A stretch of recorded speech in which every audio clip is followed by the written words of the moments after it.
Tnat Arts and Culture trong Kasorkar Meghalaya kan sa Ithuh sa kumba Hynriew Tylli ki Shnong kum ki Arts and Crafts Villages trong Gajala ya kani lale kum shibanta trong ka Tamasa Dry Hills Ensemble 2 kabatmu bankentu ya kariti dostor bariuspa trong ki laijat ki jat ben reulum kata ki KHASI ki jaintia bat ki garu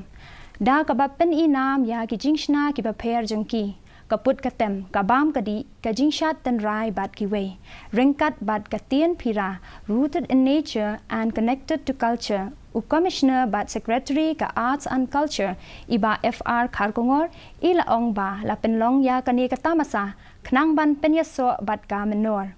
ya kani lale kum shibanta jongka jan jatia Gaurav Diwas bat ka jirakhe ya ka tayo hamara sankalp Viksit Bharat Yatra kaban sasdang nadu ka khatsantarik menta ubenai. This kind of visibility, we hope that the younger generation in those villages also they hold on to those to that heritage and that it gets amplified and expanded because many a time what the danger is that the older generation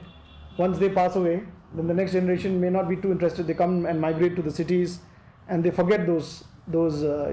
priceless legacies. So by taking up these kind of activities, we hope that it will contribute towards the younger generation of those villages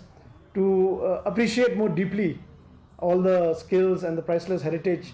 of their forefathers and of their parents, and that they continue and that they pass on the torch to the next generation as well.